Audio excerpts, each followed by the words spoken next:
Olá, graça, paz e alegria. A porção de hoje recomendada para a leitura da Bíblia em um ano no plano sequencial é Esther do capítulo 1 ao capítulo 3. A história de Esther ela é muito bem conhecida. Nesse momento novo de produções da televisão brasileira, nós já tivemos até uma novela, uma série, não sei bem, tendo o livro de Esther como inspiração. Eu não assisti diretamente na TV enquanto estava passando, porque eu assisto muito pouco televisão já faz algum tempo. Quando dá tempo, eu assisto uma série e no meio de um grupo de séries que eu tinha para assistir, eu tinha aquela produção. Assisti para ver o quanto a história se aproximava mesmo da história bíblica. E posso dizer que os ajustes que foram feitos na história, e há coisas que nós não lemos na Bíblia, naquela produção, não alteram o principal da história de Esther, tal como conhecemos na Bíblia. Apenas é preciso realmente tomar cuidado e conhecer a história da Bíblia, para que possamos ver o que está a mais na produção, e como eu disse, tem sim coisas a mais. Mas eu entendo que não alterou o significado principal do que a Bíblia nos revela. Entre os reis conhecidos na linha da história, acredita-se que Assuero, o rei que aparece no livro de Esther, seja também conhecido como Xerxes I, filho de Dario, aquele que tomou a Babilônia. Muitos reis naqueles dias eram reis de cidades, não eram grandes impérios, ainda que tivesse uma extensão maior de terra, eram reinados pequenos. Começava a haver um movimento na direção de grandes impérios. Alguns grandes impérios, podemos dizer assim, mas esse grandes nessa construção é comparando com aquela questão de ter cidades que tinham reis. Então já era um avanço para aquela época. Não é nada comparado com o que havia durante o Império Romano, mesmo o Império Babilônico, que foi grande sim, persa, os gregos, mas a cada novo império ficava maior, até que nós chegamos no Império Romano alguns anos depois, e aí nós temos um império bem maior, e aí sim nós começamos a falar de grandes impérios para valer. Mas sim, já havia alguns impérios que eram um pouco maiores do que os reis que eram reis de uma cidade, e em alguns casos já começava a esparramar, como eu falei, Babilônia, a Pérsia, a Síria, todos esses movimentos mostram sim que havia um direcionamento para os grandes impérios, para formar grandes impérios.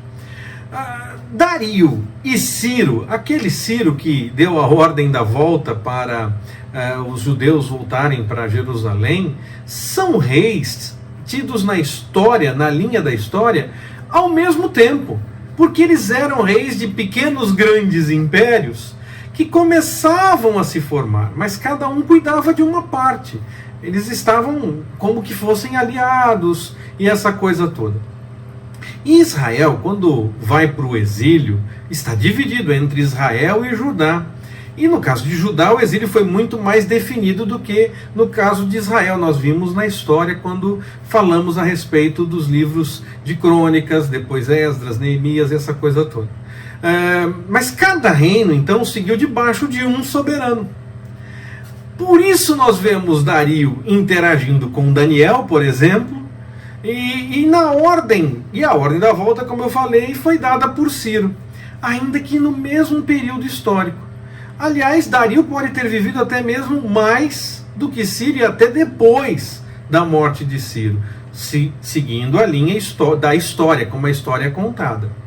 Não seguindo as páginas da Bíblia, nós poderíamos ter uma visão diferente, mas seguindo a linha da história mesmo, a história que a gente estuda na escola, que a gente lê nos livros, essa coisa toda, Dario teria vivido até mesmo depois da morte de Ciro, ainda há algum tempo.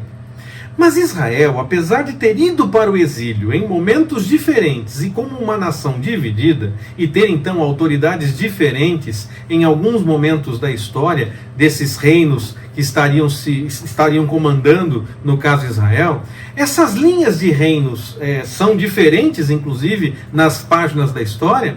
Quando volta para casa, é reconhecido como uma única nação novamente. Já não temos mais a questão dos dois reinos, ainda que haja divisões que foram causadas, sim, por muitas tensões que vinham de anos anteriores, da situação toda dos dois reinos, também por conta disso. Então, nós podemos ter mais de um rei cuidando do mesmo Israel nesse caso, mas que originalmente foi para o exílio separado, por isso então ter essas duas linhas.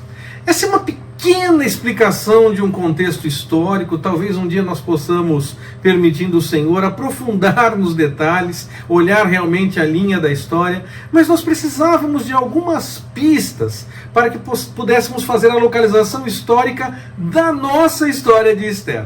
Tudo indica que ela se passa depois que os judeus já tinham autorização para voltar para casa, mas por conta dessa questão de ter dois soberanos que estariam cuidando de partes do povo ainda separadamente, muitos não voltaram, outros optaram de fato por não voltar possivelmente, e assim nós tínhamos mesmo judeus espalhados por muitos lugares naquele momento. A questão envolvendo a rainha Vasti deve ser entendida no enredo de uma sociedade patriarcal, machista mesmo. A preocupação que a reação dela pudesse inspirar outras mulheres se dá dentro desse contexto. Não quer dizer que era certo ou errado. Quer dizer apenas que a sociedade era assim naqueles dias. As pessoas tentam definir se era certo ou se era errado ser daquele jeito. Eu não vejo dessa forma, eu não acho que devamos ir por esse caminho. Eu vejo sim como uma realidade daqueles dias, e que não deve ser condenado com base no que nós temos hoje, porque era uma realidade daqueles dias, e também não se deve querer viver nos nossos dias como era naqueles dias, porque daquele jeito é que era o certo, então nós temos que viver daquele jeito. Não era nem certo nem errado, era a forma como se vivia naqueles dias, e hoje nós temos um entendimento um pouco diferente. É preciso sim entender e conhecer o contexto em que as coisas aconteceram. E dentro do contexto da época, se tomou as devidas providências para que Vasti fosse punida. Alguns até falam Vasti, mas me parece que a pronúncia correta realmente seja Vasti. E ela foi punida para que não viessem inspirar outras mulheres que pudessem seguir o exemplo dela e destratar o marido. Pessoalmente, eu não vejo a preocupação nessa questão de machismo, não machismo, certo, errado, faz assim ou faz assado. Eu vejo, na verdade, a ação do Senhor na história. Mais que discutir esse negócio de machismo ou de certo ou errado, eu entendo que o Senhor estava encaminhando as coisas para agir no correr da história. A escolha de Ester como rainha mostra mais o encaminhamento do Senhor na história. Tudo sendo preparado para o que iria acontecer.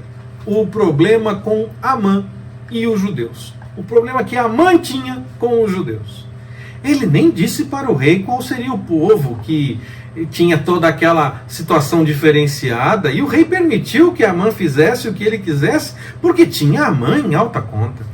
E ele nem sabia que estava indo contra o povo da própria rainha.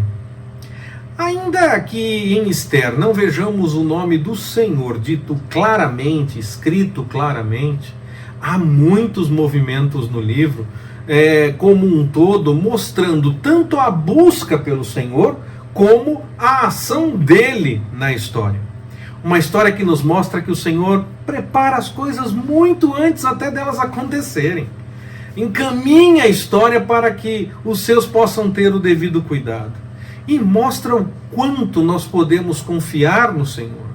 Pois, mesmo nos dias mais complicados, podemos ter certeza que Ele já preparou todas as coisas para aqueles que buscam a sua vontade, para que esses tenham o devido cuidado. Que o Senhor nos abençoe. Forte abraço, até mais, permitindo o Senhor.